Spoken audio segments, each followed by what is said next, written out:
안녕하십니까, 최진호입니다. 최진호의 신앙탐구 70번째 시간으로 오늘은 죄라는 제목으로 말씀 나누겠습니다. 먼저 하나님의 말씀은 로마서 7장 22절과 23절입니다. 내 속 사람으로는 하나님의 법을 즐거워하되 내 지체 속에서 한 다른 법이 내 마음의 법과 싸워 내 지체 속에 있는 죄의 법 아래로 나를 사로잡아 오는 것을 보는도다. 사람들에게 당신은 죄인이라고 말하면 좋아할 사람은 없을 것입니다. 사람들 중에는 다소 악한 사람도 있기는 하지만 모든 사람이 다 죄인이라고 하는 것은 지나치다고 생각하는 사람들이 많을 것입니다.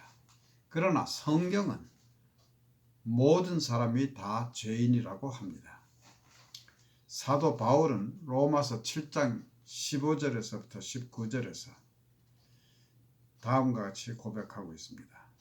나의 행하는 것을 내가 알지 못하노니 곧 원하는 이것은 행하지 아니하고 도리어 미워하는 그것을 함이라. 만일 내가 원치 아니하는 그것을 하면 내가 이로 율법의 선한 것을 시인하노니 이제는 이것을 행하는 자가 내가 아니요 내 속에 거하는 죄니라. 내 속에 곧 내 육신에 선한 것이 거하지 아니하는 줄을 아노니 원함은 내게 있으나 선을 행하는 것은 없노라. 내가 원하는 바 선은 하지 아니하고 도리어 원치 아니하는 바 악은 행하는도다 라고 했습니다. 속사람은 선을 행하기를 원하지만 마음대로 되지 않고 도리어 악을 행한다고 탄식하는 것입니다. 이것은 모든 사람이 당면한 문제입니다. 우리는 왜 우리의 선한 의도대로 살 수 없는가? 과거 수천 년 동안에 수많은 신학자들과 철학자들이 인간의 죄성과 세상의 악의 문제에 대해서 연구해 왔습니다. 그중 성경이 분명히 가르치는 것에 대해서 살펴보고자 합니다. 많은 사람들이 인간은 근본적으로 선하다는 사상을 믿고 있습니다. 그러나 성경은 로마서 3장 10절에서부터 12절까지 해서 기록한 바 의인은 없나니 하나도 없으며 깨닫는 자도 없고 하나님을 찾는 자도 없고 다 치우쳐 한 가지로 무익하게 되고 선을 행하는 자는 없나니 하나도 없도다 라고 합니다. 인간의 본성은 본래 악한 것이기 때문에 선을 행하는 자는 하나도 없다고 단언하는 것입니다. 죄란 무엇인가? 사람들은 죄란 단순히 하나님께서 좋아하지 않으시는 것이라고 생각할 뿐입니다. 하나님에게는 하나님이 좋아하시는 것이 있고 나에게는 내가 좋아하는 것이 있다. 예를 들면 나는 나 자신을 돌보는 것이 중요하다고 생각하는데 하나님은 남을 돌보는 것이 중요하다고 하십니다. 이런 식입니다. 오늘날 고도로 개인주의적이고 쾌락주의 문화에서는 다른 사람의 의견이나 그들이 무엇을 좋아하는가의 문제는 나와 상관없는 것이라는 생각이 팽배합니다. 그들은 그들의 방식대로 살아가고 나는 나의 방식대로 살아가는 것이므로 신경 쓸 필요가 없다는 식입니다. 그러나 이것은 성경적인 태도가 아닙니다. 죄는 단순히 하나님이 좋아하시거나 좋아하지 않으시는 정도의 문제가 아닙니다. 죄는 하나님께서 선하게 만들어 놓으신 이 창조 세계에 들어와서 이것을 훼손했습니다. 죄가 이 세상에 들어옴으로써 파괴, 비참함, 고통을 가져왔습니다. 뿐만 아니라 죄는 이 세상에 죽음을 가져왔습니다. 그렇기 때문에 죄의 문제는 심각한 것입니다.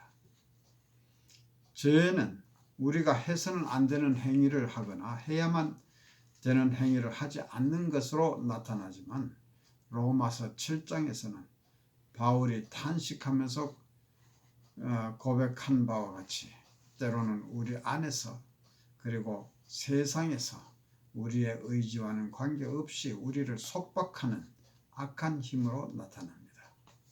우리가 죄에 대해서 말할 때 보통은 우리가 우리의 행위를 생각합니다.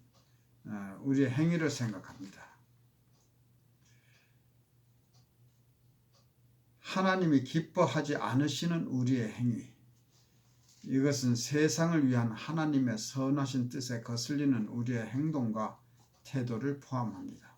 그러나 성경에서의 죄는 우리가 원하는 선은 행하지 못하게 하고 악을 행하게 하는 악한 힘으로 표현되고 있습니다.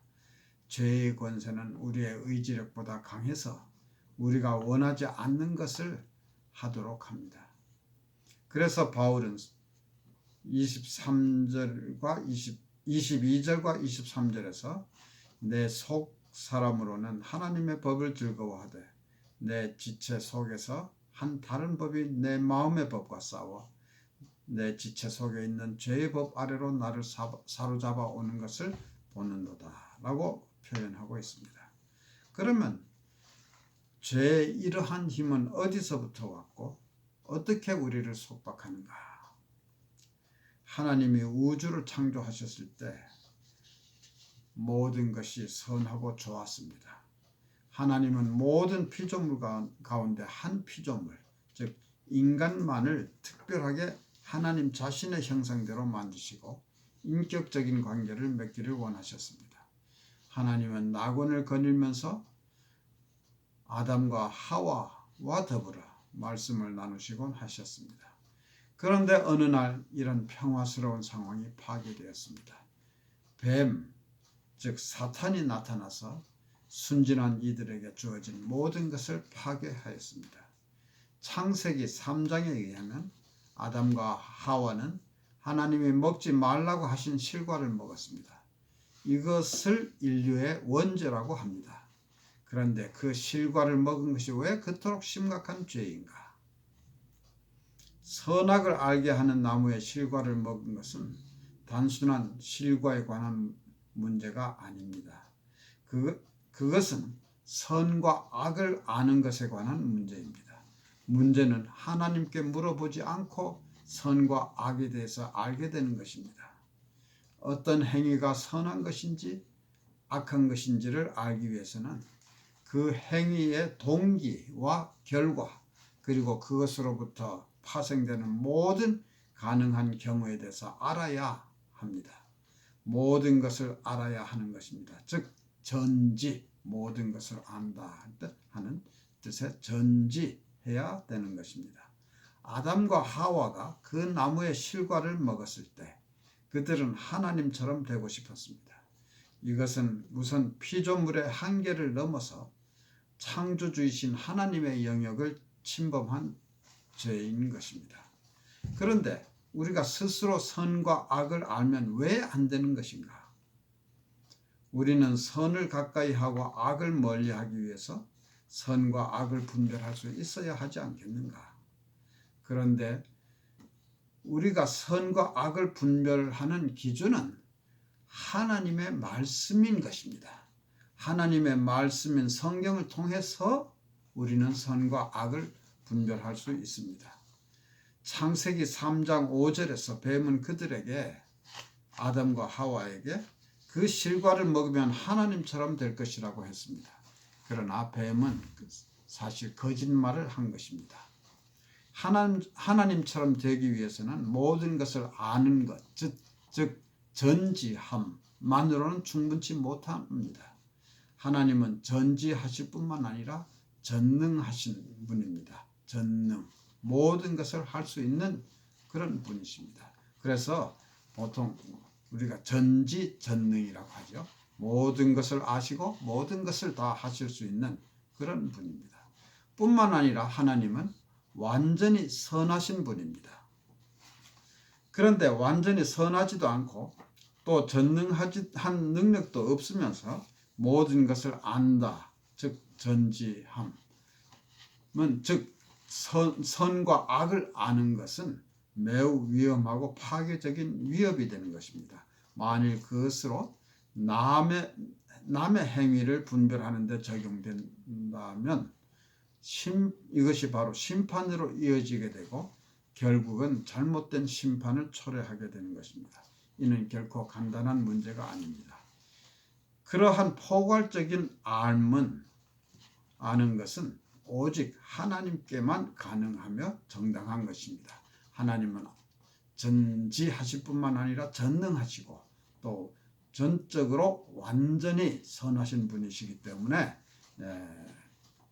이것은 정당한 것입니다.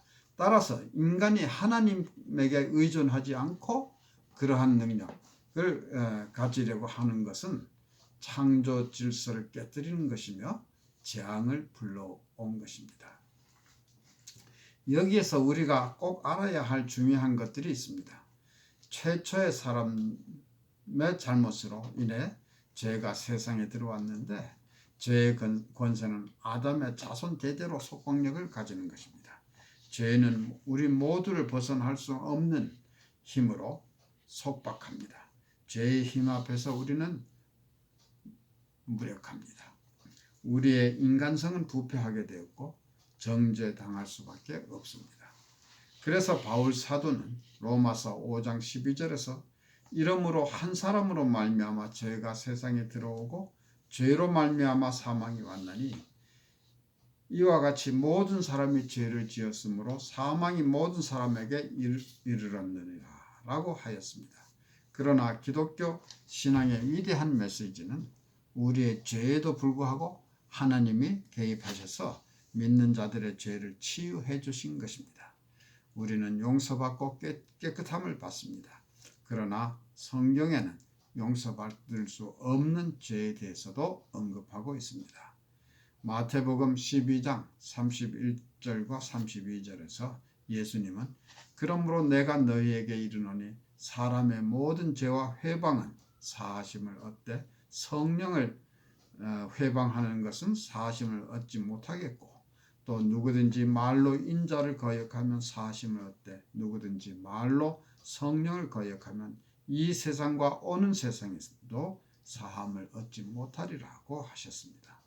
한편 히브리서 10장 26절과 27절에서는 우리가 진리를 아는 지식을 받은 후 짐짓 죄를 범한 즉 다시 속죄하는 제사가 없고 오직 무서운 마음으로 심판을 기다리는 것과 대적하는 자를 소명할 맹렬한 불만 있으리라고 하였습니다.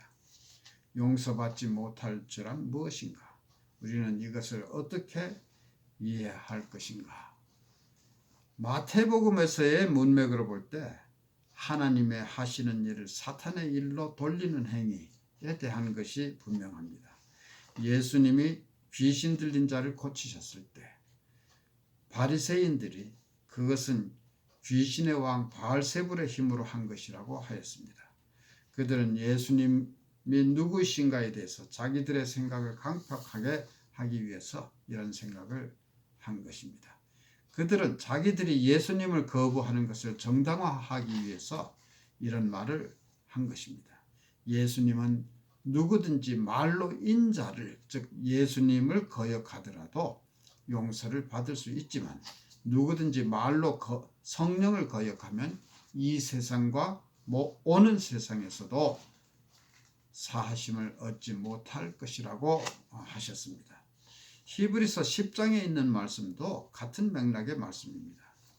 진리를 아는 지식을 받은 후에 짐짓 죄를 범한 즉 일부러 죄를 범한 즉 속죄하는 제사가 없다고 합니다. 진리를 알고 죄사함을 받고도 일부러 죄를 범하여 성령을 시험하는 자는 다시 용서를 받을 수 없다는 말입니다. 사람이 예수님에 대해서 반대하는 마음을 강팍하게 할 때 그들이 예수님 안에서 구원을 발견할 가능성은 없는 것입니다. 마태복음 26장 24절에서 예수님은 가룟 유다에 대해서 인자는 자기에 대하여 기록된 대로 가거니와 인자를 파는 그 사람에게는 화가 있으리로다. 그 사람은 차라리 태어나지 아니하였더라면 제게 좋을 뻔하였느니라고 하셨습니다. 우리가 어떤 죄를 저질러도 용서해 주시는 예수님이시지만 유다에 대해서는 태어나지 아니하였더라면 제게 좋을 뻔하였다고 말씀하신 것입니다. 이 말씀은 유다는 결코 용서받을 수 없다는 말씀으로 들립니다. 가룟 유다는 나중에 자기의 잘못을 깨닫고 뉘우치지만 하나님께 회개하지 않고 스스로 자기의 목숨을 끊음으로써 끝내 용서받지 못했습니다. 많은 사람들이 나는 이런 죄를, 즉 용서받을 수 없는 죄를 범하지는 않았을까 하는 염려를 하는지 모릅니다. 그러나 염려할 필요는 없습니다. 하나님께 나아갈 마음이 있는지가 문제입니다. 누구든지 하나님께 나아갈 마음을 가진 사람이라면 이런 염려를 할 필요가 없습니다. 과거에 얼마나 하나님께 반대했든지 또는 얼마나 많은 죄를 지었든지 상관없이 지금 하나님께 다가갈 마음이 있다면 하나님은 환영하실 것이고 당신을 용서하실 것입니다. 예수님은 다음과 같이 말씀하셨습니다. 요한복음 6장 44절에서는 나를 보내신 아버지께서 이끌지 아니하면 아무라도 내게 올 수 없으니 오는 그를 내가 마지막 날에 다시 살리리라고 하셨고, 요한복음 6장 37절에서는 아버지께서 내게 주시는 자는 다 내게로 올 것이요 내게 오는 자는 내가 결코 내쫓지 아니하리라고 하셨습니다. 용서받지 못할 죄는 오직 그리스도 안에서 하나님께서 주시는 구원을 거부하고 무덤까지 가는 그런 것밖에는 없습니다. 우리는 왜 우리의 선한 의도대로 살 수 없는가? 아담과 하와가 지은 원죄로 인해서 죄가 우리의 영혼에 접근해 있기 때문에 우리는 죄성에 완전히 취약해져 있습니다. 죄는 우리가 극복할 수 없는 강한 힘을 가지고 있어서 우리의 선한 의도대로 살 수 없게 만듭니다. 하나님 앞에 나는 죄인입니다. 그러나 나의 능력 밖에서부터 치유의 손길이 있습니다. 나는 죄에 의해 묶여 있어서 나 자신을 구원할 수 없지만 하나님은 이를 아시고 해결해 주셨습니다. 하나님의 손을 잡는 것이 유일한 방법인 것입니다. 하나님께 의지하지 않고 내가 더욱 열심히 선을 행함으로써 문제를 해결할 수 있는 것이 아닙니다. 그렇게 할 때 오히려 실패와 좌절을 경험할 뿐입니다.